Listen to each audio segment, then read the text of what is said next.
Olá pessoal, boa noite, bom dia, boa tarde, seja lá qual fora que vocês estiverem vendo esse vídeo. Gravando uma videoaula aqui para ajudar o pessoal do primeiro ano, explicar um pouquinho sobre o movimento uniformemente variado, né? Bem, já dizemos que a cinemática é a parte da física que estuda os movimentos sem levar em consideração o que causou esse movimento, certo? Bem, o movimento uniforme é aquele cuja velocidade do objeto não muda, né, no decorrer do tempo. E o movimento uniformemente variado, nós já temos mudança de velocidade. O módulo da velocidade se altera no decorrer do tempo, tá? Então, esse movimento que a gente vai estudar é o movimento uniformemente variado, né? Aquele cuja velocidade varia, mas não varia de qualquer jeito, tá? Ela tem que variar seguindo um certo padrão, uma taxa constante. O que é isso? Como é que a gente pode explicar isso melhor? Vamos lá. Bem, então aqui explicando o que é o movimento uniformemente variado, né? Já falei para vocês, é a velocidade variando uniformemente, com uma taxa constante. Vamos aos exemplos, cara. Nós temos aí três corpos A, B e C, tá? Repara que no intervalo de tempo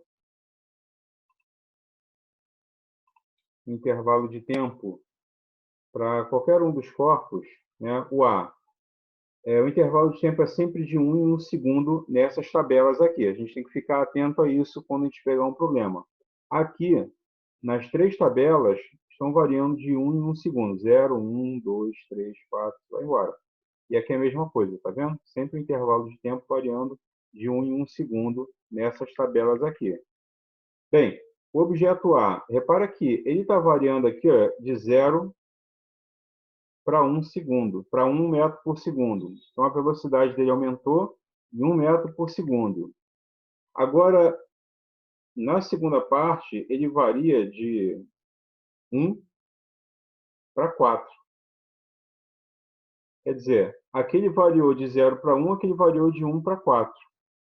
E aquele varia de 4 para 9. Ou seja, aquele variou 1 metro por segundo, aquele variou 3 metros por segundo, aquele variou 5 metros por segundo e aquele variou 7 metros por segundo. Ou seja, esse padrão de aumento não é constante. Ele está aumentando, né? Mas ele não está variando a mesma coisa no mesmo intervalo de tempo. Tá?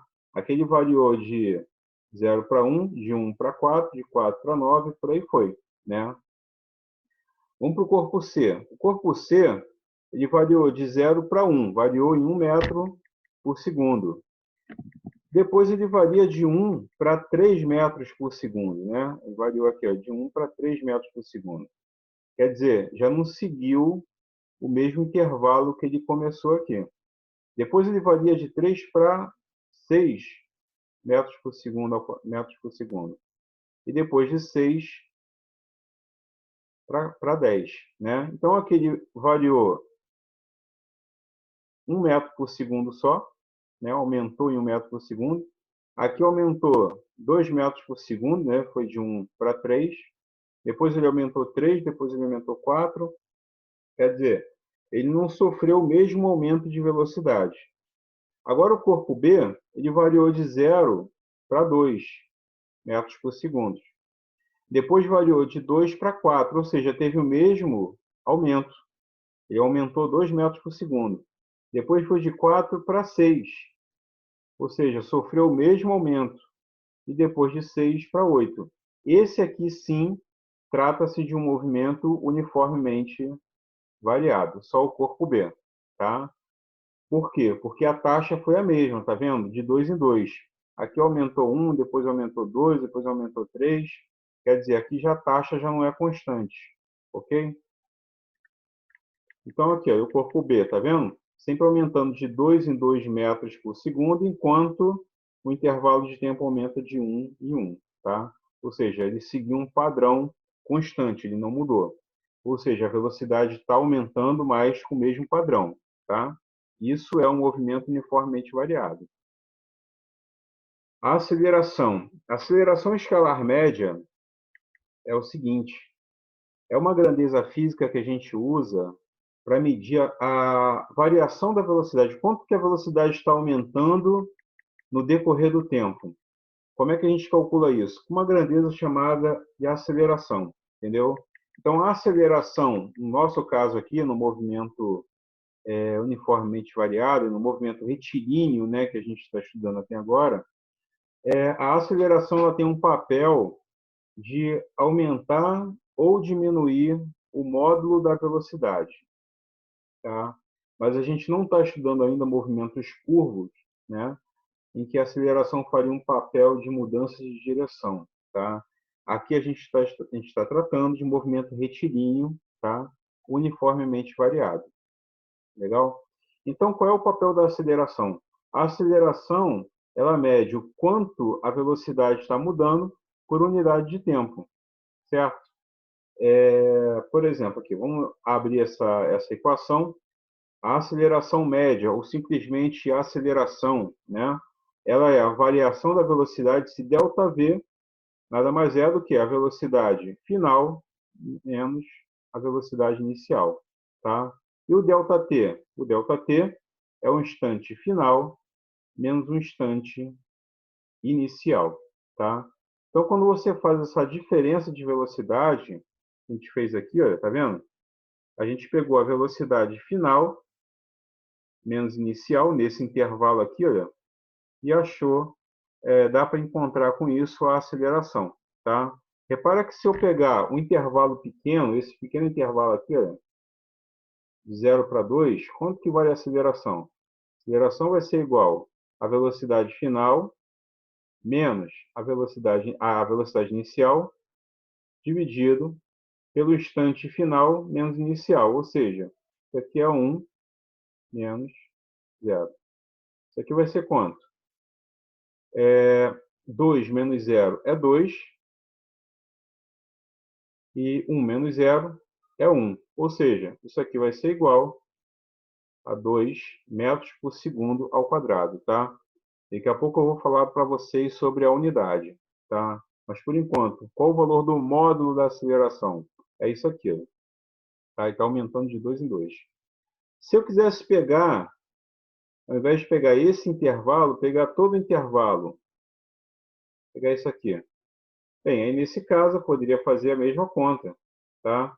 A aceleração vai ser igual à velocidade final, que vale 8, menos a inicial, que vale 0. Fala, pô, Ronald, mas aí vai dar um resultado diferente. Não vai não, cara. Por quê? Aqui a gente pegou esse intervalo pequeno e dividiu por esse intervalo aqui. Como a gente está pegando todo o intervalo de velocidade, de 0 a 8, a gente vai pegar todo o intervalo de tempo. Qual é o intervalo de tempo? Final é 4, inicial é 0. Isso aqui vai dar 8 menos 0 é 8, 4 menos 0 é 4. Fala para mim aí, quanto que é 8 dividido por 4? É 2. Ou seja, tem que dar o mesmo resultado, porque é o mesmo movimento, então a aceleração tem que ser a mesma, tá? Então, tanto faz eu pegar um intervalo pequeno quanto o todo, tá? Tem que dar o mesmo resultado. Só tem que ficar atento, se eu pegar esse intervalo pequeno, eu pego esse intervalo de tempo pequeno. Se eu pegar todo o intervalo do movimento, eu tenho que pegar todo o intervalo de tempo que durou isso, tá? Então, aqui, a aceleração é a variação da velocidade sobre a variação do tempo. Foi o que a gente fez ali atrás, tá? Função horária da velocidade. A gente já sabe que existe uma função horária para a posição no movimento uniforme, né? Aquele famoso sorvete. A função horária da velocidade é uma função parecida com aquela.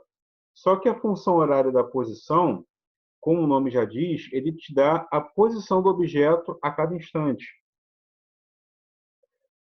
A função horária da velocidade, ela te dá a velocidade do objeto a cada instante t. Como é que é isso?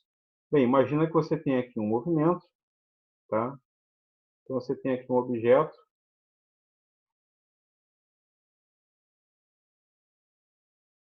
tá?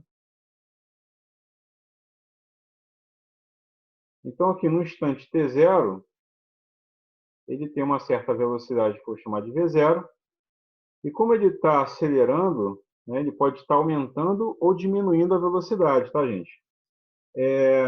No outro instante t qualquer, ele tem uma certa velocidade, que vai depender desse tempo, certo?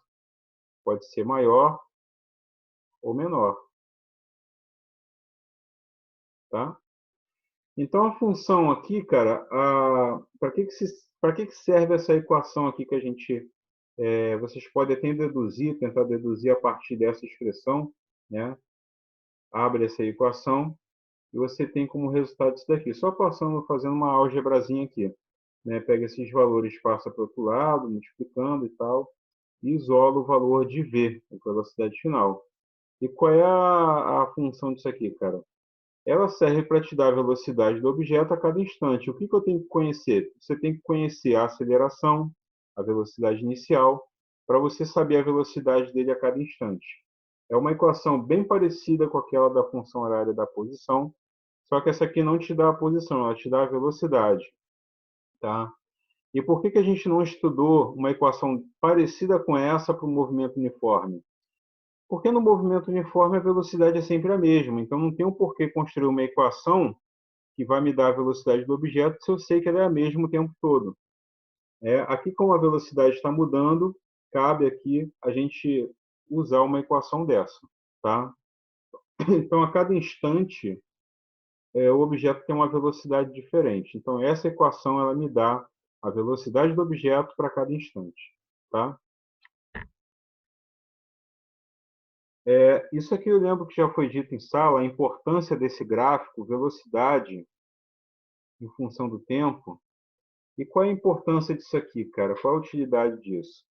É que se você calcular a área desse gráfico, né, essa área desse gráfico, qualquer figura que apareça aqui, um retângulo, um triângulo ou um trapézio, quando você calcula essa área aqui, você automaticamente está extraindo daqui, olha, o ΔS, o espaço percorrido pelo objeto, entendeu? Então, se você pegar uma área do gráfico, velocidade em função do tempo, calcular a área do gráfico, automaticamente você tem um deslocamento, você tem o quanto esse objeto andou, entendeu? Vamos lá.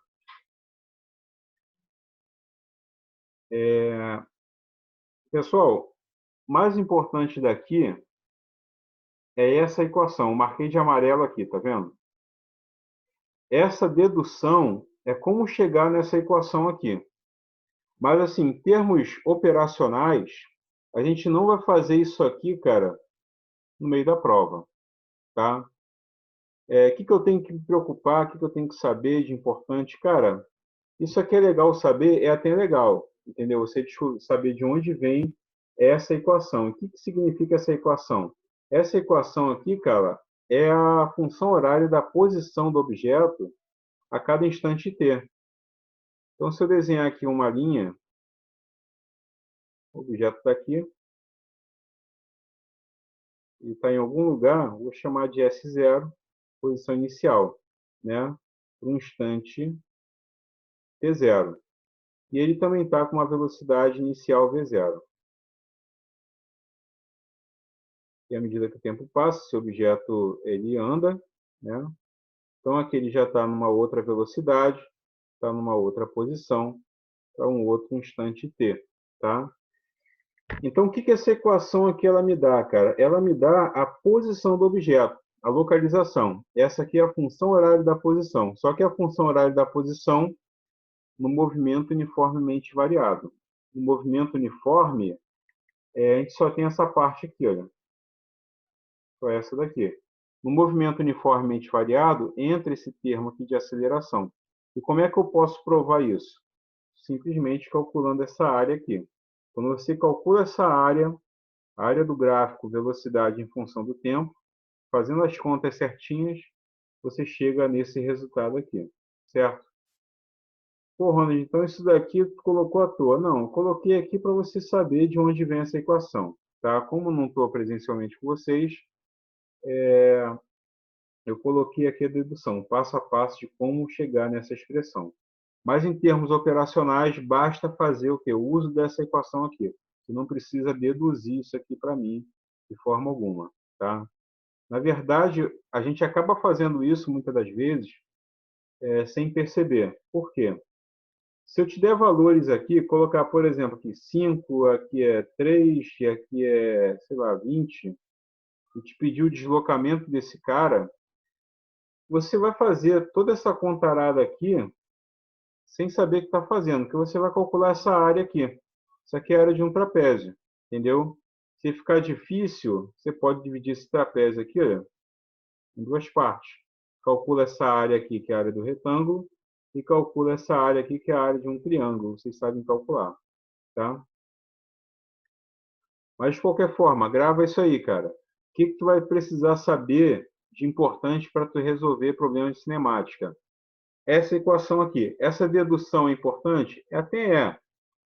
Mas você, em termos operacionais, você quase não usa, você não faz o uso dessa dedução aqui numa prova, tá? Você já chega usando essa equação aqui. Ela já está pronta. Equação de Torricelli. A equação de Torricelli nada mais é do que uma mistura dessa função aqui, que é a função horária da velocidade, com essa expressão aqui, tá? Essa aqui é quase a função horária da posição. Só que o cara pegou o quê? Esse ΔS que estava aqui, olha, ele jogou para o outro lado, subtraindo. Aí quando tu tem S menos S0, isso é igual a ΔS. Então ele só pegou esse S0, jogou para o outro lado. Aí ficou assim. Por quê? Porque na equação de Torricelli aparece esse ΔS. E como é que você deduz essa expressão aqui? Se você pegar e isolar esse valor de t, nessa equação, né, se tu jogar o V0 para o outro lado, o A para o outro lado dividindo, e colocar no lugar do t isso que você isolou, você chega nessa equação aqui que a gente conhece como equação de Torricelli. É um trabalho braçal, mas aqui para a gente vai ser desnecessário. Tá? Basta você lembrar dessa equação, a equação de Torricelli. Quando é que a gente usa e para que o cara inventou mais uma equação? Simplesmente quando a gente não tiver a informação no intervalo de tempo, a gente pode usar essa equação aqui já diretamente. A gente não precisa se dar o trabalho de calcular o tempo para depois resolver outra coisa. A gente já pode achar a velocidade final, achar a velocidade inicial, achar o ΔS ou a aceleração, só usando a equação de Torricelli, dependendo do problema. Tá? Quando é que a gente vai saber qual é a equação que a gente deve usar? Bom, em resumo, cara, você tem essas quatro equações aqui. Sendo que se você abrir esses termos aqui, você chega nessa equação aqui de cima. Ou seja, eu diria que basicamente você tem que usar aqui, cara, é essa equação e essa equação. Aí essa daqui, cara, essa daqui é basicamente a mesma da de cima. Então, se eu tiver essa equação, eu consigo resolver o problema sem pensar nisso daqui, tá? Então, essas três equações são equações principais aqui, cara, para o movimento uniformemente variado. E quando que eu uso cada uma delas? Vai depender do problema. No finalzinho, no próximo vídeo, eu vou resolver uma questão que aí vocês vão ter uma ideia de como se escolhe a equação certa de acordo com o problema, tá? Mas, em geral, você vai ler o problema, interpretar, ver o que a pessoa está pedindo e separar os dados. Separa os dados no cantinho da folha, entendeu? E você vai olhar o que você tem. Pô, eu tenho aceleração, tenho velocidade inicial, entendeu? O que eu preciso calcular e qual a equação que eu devo escolher. A equação que tu vai escolher é de acordo com o teu problema, tá? Próximo vídeo, então, a gente continua com esse conteúdo, fala um pouquinho mais e no final a gente resolve uma questão, né, se der tempo, duas, para a gente exemplificar, né, o uso dessas equações, tá, gente? Então, um abraço a todos, até o próximo vídeo.